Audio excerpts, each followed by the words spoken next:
Good morning student, आपका BA BEd third year class में welcome है। तो बच्चे लास्ट हमने किया था शाहजहां के बारे में। आज हम नेक्स्ट टॉपिक स्टार्ट करेंगे औरंगजेब। तो इसमें हम औरंगजेब के साम्राज्य के बारे में पढ़ेंगे। उनमें सबसे पहले हम करते हैं औरंगजेब के जो टाइम पीरियड की बात करें तो बच्चे उनका टाइम पीरियड था 1658 से लेकर 1707। कितना? 1658 से लेकर 1707। उनका जैसे कि हम जानते हैं कि बच्चे के जो अकबर का काल था वो भारतीय इतिहास में महत्वपूर्ण काल माना जाता है। क्लियर? जैसे कि हमको पता है कि जो अकबर था वो मुगल वंश का अंतिम महत्वपूर्ण सम्राट कहा जाता था। उसके अलावा उसकी जो नीति थी वो कट्टर सुन्नी मुसलमान शासक की नीति थी और अकबर के बिल्कुल विरोधी नीति उसने अपनाई थी। जैसे कि अकबर जितना ही उदार था उतना ही औरंगजेब क्या था? कट्टर सुन्नी मुसलमान शासक था। जिस उदारता से अकबर ने मुगल साम्राज्य की नींव रखी या उनका विस्तार किया था मुगल साम्राज्य का, उसी प्रकार कट्टरता की नीति से जो औरंगजेब की कट्टरता की नीति थी उन्हीं के कारण मुगल साम्राज्य का पतन हुआ। क्लियर? तो हम बात करते हैं औरंगजेब के जन्म के बारे में। इनका जन्म हुआ था 24 अक्टूबर 1618। 24 अक्टूबर 1618 को दोहार नामक स्थान पर उनका जन्म हुआ था। पिता का नाम क्या था? शाहजहां और माता का नाम था मुमताज महल।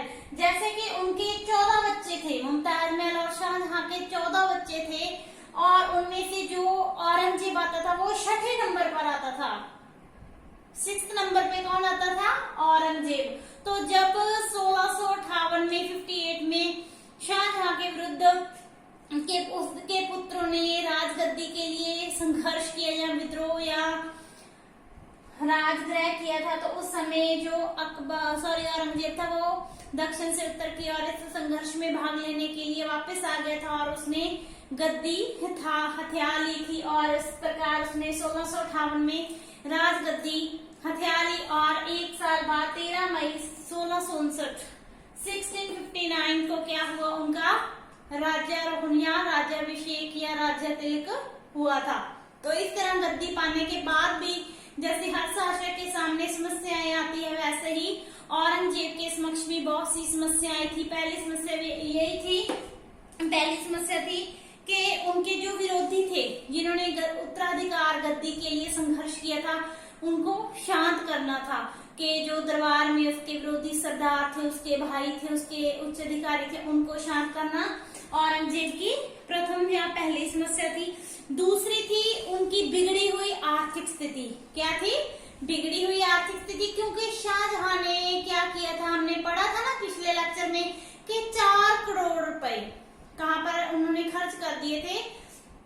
दक्षिण में मध्य एशिया और कंधार पर उसने 4000 खर्च कर दिए थे, परंतु उनको सफलता नहीं मिली थी। इसी तरह उसने जो शाहजहां था उसने बहुत से सुंदर महल भवनों का निर्माण करवाया था, कला का विकास करवाया था, हमने उनका स्वर्ण युग पढ़ाया, विद्वानों साहित्यकारों को संरक्षण दिया था।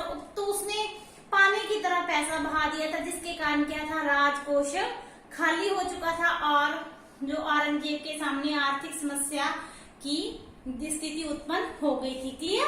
पहली विरोधियों को शांत करना, दूसरी आर्थिक समस्या थी और तीसरी समस्या थी उनकी सैनिक शक्ति, क्योंकि बहुत से सैनिक क्या थे? दक्षिण में मारे जा चुके थे। तो सैनिक समस्या या सैनिक शक्ति को सुदृढ़ करना भी औरंगजेब की एक समस्या थी। क्लियर? तो उसके बाद औरंगजेब ने घबराया नहीं, उन्होंने इन समस्याओं का सामना करके धीरे धीरे अपने को सुदृढ़ और शक्तिशाली बनाया और साम्राज्य का निर्माण भी किया। ओके, नेक्स्ट हम करते हैं उनकी दक्षिण नीति। तो उनकी जो दक्षिण नीति थी उनके बारे में हम उनके बीच पढ़ेंगे। उनके जैसे पिछले मुगल बादशाह से जैसे अकबर था, उसके बाद जहांगीर आया, जहांगीर के बाद शाहजहां आया, तो उन्होंने दक्षिण की जो थे राजा बीजापुर, गोलकुंडा, इनके विरुद्ध संघर्ष किया था। परंतु वो शासक क्या थे? उदार शासक होने के कारण उन्होंने सिर्फ इन जो दक्षिण के राज्य थे उनकी दीनता स्वीकार करके उनसे टैक्स ही लेना स्वीकार किया था, परंतु उनको अपने साम्राज्य में नहीं मिलाया था। परंतु उन्हीं की नीति के उलट क्या था, जो औरंगजेब था, हमने पढ़ा था ना कि जब शाहजहां ने औरंगजेब को भेजा था गवर्नर के रूप में दक्षिण में, तो उसने बीजापुर और गोलकुंडा को अपने अधीन करना चाहता था, परंतु शाहजहां ने उसको ऐसा नहीं करने दिया था। तो इसलिए उसने अपने पिता के शासनकाल में तो इनको अपने अधीन किया था, परंतु साम्राज्य में नहीं मिलाया था। परंतु जैसे ही वो सम्राट बना तो उसके अंदर इन राज्यों को अपने साम्राज्य में मिलाने की लालसा उत्पन्न हो गई थी। तो हम पहले करते हैं कि जो उनकी दक्षिण नीति के उद्देश्य क्या थे, कि कौन से उद्देश्यों से उन्होंने दक्षिण, पहले तो वही कि उनसे जो पहले मुगल शासक थे जैसे अकबर, जहांगीर, शाहजहां, उनकी तरह इसके अंदर भी, जहां औरंगजेब के अंदर भी साम्राज्यवाद की लालसा उत्पन्न थी। वो अपने साम्राज्य दक्षिण के इन प्रदेशों को जीतकर अपने साम्राज्य को विशाल बनाना चाहता था। दूसरा कारण यही था कि जो बीजापुर और गोलकुंडा के ये शिया रियासतों के राज्य थे, तो वो इनसे नफरत करता था क्योंकि वो कट्टर सुन्नी मुसलमान था। तो इन राज्यों को, इनका जो अस्तित्व था वो समाप्त करना चाहता था। क्लियर। उसके बाद वो इन जो ये दो राज्य थे वो मुगल और मराठों के बीच क्या थे, कड़ी का काम करते थे। तो इन राज्यों को वो अपने अंडर मिलाकर क्या करना चाहता था, मराठियों से सीधा संघर्ष करना चाहता था और मराठा शक्ति को कुचलना चाहता था। इसके अलावा उसके जो शासनकाल में क्या था, उसने अपने पिता के शासनकाल में 2 बार गवर्नर बना था ना, दक्षिण का गवर्नर बनाया था, तो उसको इन राज्यों के बारे में पता था। तो वो इन राज्यों की अधीनता तो स्वीकार करा चुका था, परंतु इनको अपने अंडर मिलाकर वो अपने लाभ को दोबारा प्राप्त करना चाहता था। इसके अलावा उस समय जो औरंगजेब का विरोधी था संभाजी, अकबर जो औरंगजेब का सॉरी पुत्र था अकबर, औरंगजेब का पुत्र का नाम था अकबर, तो उसने क्या किया था, औरंगजेब के विरुद्ध विद्रोह कर दिया था और मराठा शासक संभाजी के दरबार में शरण ले ली थी। तो वो उसको ये सहन नहीं हुआ औरंगजेब को, तो वो उनको कुचलना चाहता था। क्लियर। नेक्स्ट हम करते हैं बीजापुर। बीजापुर के विरुद्ध जो औरंगजेब का अभियान है इसमें हम पढ़ेंगे। तो जैसे कि बच्चे हमने लास्ट लेक्चर में किया था कि जो गवर्नर के रूप में औरंगजेब ने बीजापुर पर आक्रमण किया था और उनको अधीनता स्वीकार करवा ली थी, तो वो क्या था, बीजापुर को अपने साम्राज्य में मिलाना चाहता था, परंतु उसके पिता शाहजहां ने उसको मना कर दिया था ना। तो उन्होंने कहा था कि हम सिर्फ टैक्स लेंगे और उनकी अधीनता स्वीकार करवाएंगे।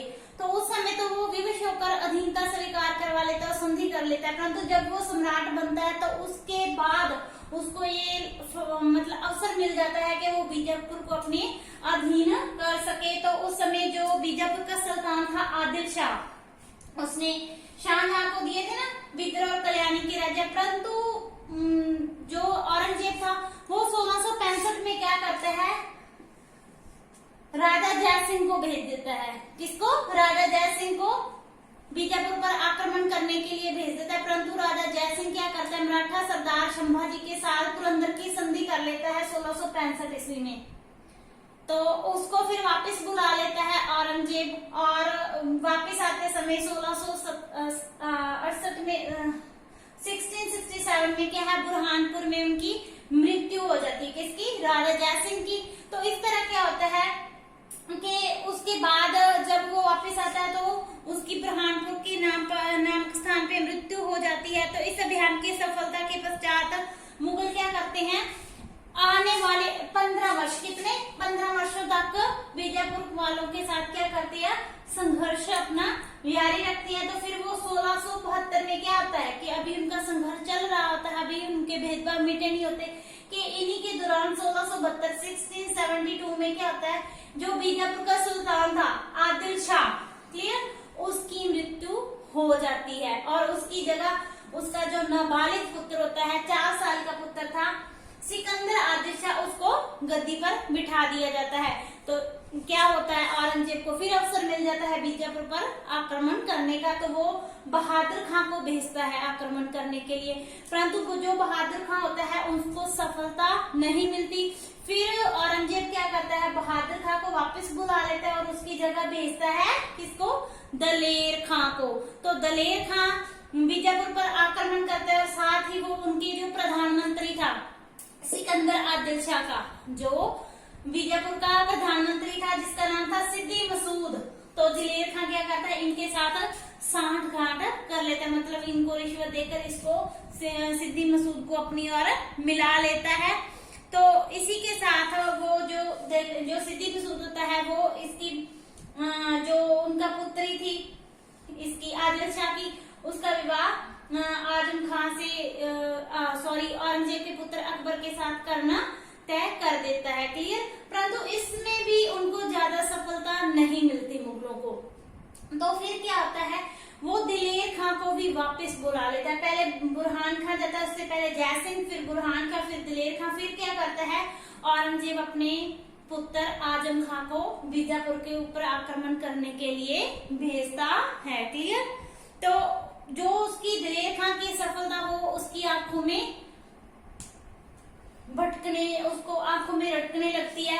तो फिर औरंगजेब ये भी सोचने लगता है कि जब तक वो बीजापुर और गोलकुंडा को अपने अधीन नहीं करेगा तब तक क्या है, मराठे उनका तालमेल रहेगा और वो दक्षिण पर विजय प्राप्त नहीं कर सकेगा। तो वो निश्चय कर लेता है कि वो बीजापुर और गोलकुंडा को अपने अधीन करेगा। तो आजम खां भी क्या करता है, उसी तरफ वो आजम खां 1685 में 1685 में बीजापुर पर आक्रमण कर देता है। तो दूसरी साइड जो मराठी होते हैं वो बीजापुरियों की हेल्प के लिए आ जाते हैं। तो इन दोनों के बीच क्या होता है, भयंकर आपस में युद्ध होते रहते हैं। मुगल सेना की हालत क्या होती है, कई महीनों तक जो बीजापुर वो अपने आप को दुर्ग में बंद कर लेते हैं बीजापुर के। तो जो मुगलों का घेरा जारी रहता है, परंतु इसी के दौरान क्या है, जो मुगल सेना है उनकी स्थिति बिगड़ जाती है, उनको रस्त पानी की कमी होने लगती है। तो ऐसी नाजुक स्थिति में औरंगजेब आजम को बुलावा या संदेश भेजता है कि वो सेना लेकर वापस लौट आए। परंतु जो राजकुमार आजम था वो उसको कहता है औरंगजेब को कि उसने प्रतिज्ञा ली है कि जब तक वो बीजापुरियों पर सफलता प्राप्त नहीं करेगा वो वापस नहीं आएगा और वो अपने और अपने परिवार समेत युद्ध में वो तब तक लड़ता रहेगा जब तक उसको सफलता नहीं मिलेगी। तो उसके भाषण का जो मुगल सेना है उसके ऊपर अच्छा प्रभाव पड़ता है। तो इस प्रभावशाली भाषण के अंदर क्या होता है कि युद्ध दोबारा शुरू हो जाता है। तो उसी समय 1686 में 1686 में क्या होता है, जो औरंगजेब उनकी सहायता के लिए दोबारा और आजम की सहायता लिए सैनिक भेज देता है। उसके बाद क्या होता है कि जो सिकंदर आदिल शाह है वो उसकी पराजय हो जाती है, तो उसको वो आत्मसमर्पण कर देता है। फिर जो औरंगजेब है उसकी जो आत्मसमर्पण का सम्मान करते हुए उसके साथ अच्छा व्यवहार करता है और उसको खान की उपाधि दे देता है और उसकी 1 लाख पेंशन निश्चित करके उनको दौलताबाद के दुर्ग में भेज देता है जीवन भर के लिए। इस तरह जो औरंगजेब था उसने बीजापुर पर आक्रमण करके उसको अपने साम्राज्य में मिला लिया था। अब उसके लिए रह गए थे गोलकुंडा।